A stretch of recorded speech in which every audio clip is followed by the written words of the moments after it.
The present scenario of politics across the globe is extremely disturbing, and at times a lot of concerns raised by all people, all stakeholders about the future of political structure of the globe. Now, what is political entropy? Political entropy term refers to the drift of political systems towards disorder and inefficiency. As we see, United Nations, IMF, WTO are gradually losing their significance, which was basically the core of stability post Second World War. President Trump of USA has virtually created a myth around these institutions that they are no more relevant, they are no more serving their purpose, and they are no more, capable of solving any problem. And no particular group can influence them to reach to any kind of decisions. Each political leader in the world is seeking his own importance, his own place in the world. This metaphor comes from thermodynamics, which shows the state of disorderliness. Uh, Entropy of systems increase, and ultimately, some kind of force is to be employed to get back to some new equilibrium. This information theory applies to governance. This manifests as polarization, which is happening across the globe. Today, almost no country is related to no country. That means you cannot define that any relationships are stable in future. And also, there is institutional decay and loss of legitimacy. The system needs energy, external force to prevent disintegration. Entropy reflects deeper systemic stress within the global politics. There is stress in global politics.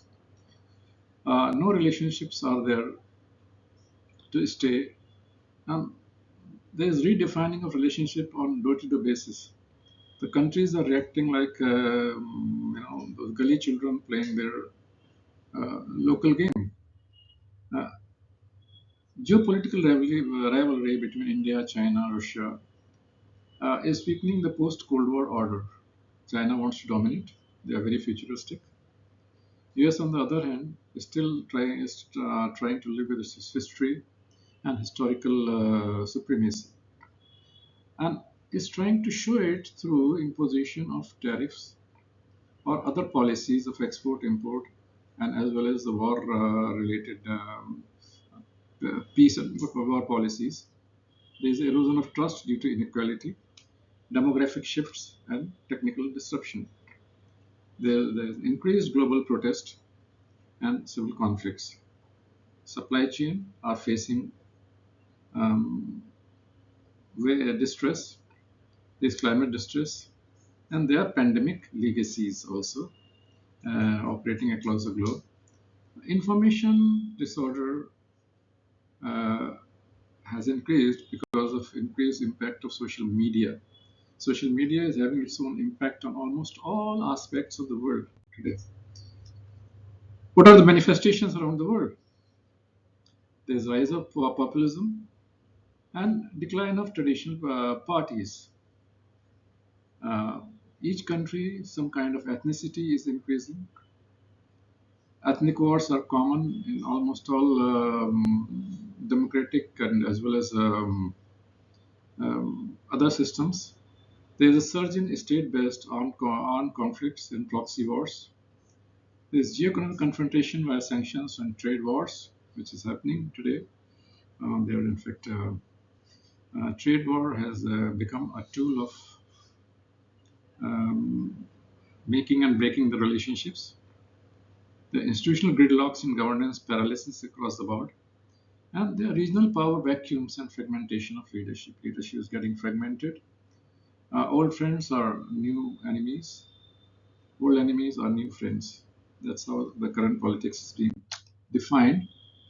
What are the implications of India and the global south? The increased external uncertainty in trade and strategic alignments. There is domestic stress from social volatility and youth disillusionment. Young people are disillusioned. Where to go? Today, AI is threatening their employment, AI is threatening their existence, AI is threatening their future. And weaker multilateral norms are increasing the vulnerability of all sections of population. Opportunities for regional leadership and strategic autonomy are emerging, as well as the reverse is also emerging, where small countries are gradually losing their autonomy as far as their own decision making is concerned. There's a risk of spillover effects from global disorder, very high order. Now, how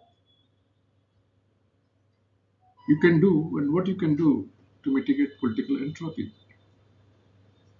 Some new institutions have to be created that can increase the trust as well as the resilience amongst the nations and the people.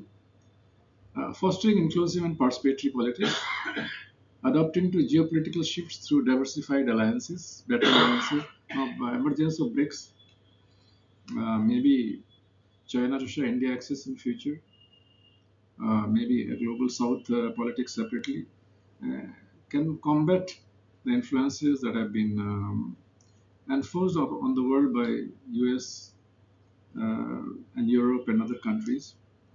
Uh, you have to evolve newer ways to combat misinformation and strengthen information ecosystems. Encouraging cooperative regional frameworks for stability is very important. Now, global frameworks are very difficult to emerge. So, regional frameworks will play their own role in future. So, let's hope for the best and let's hope the world goes on. Let's hope the world peace remains. Let's hope the sanity remains with the global leaders and let's hope the population faces more peaceful times ahead.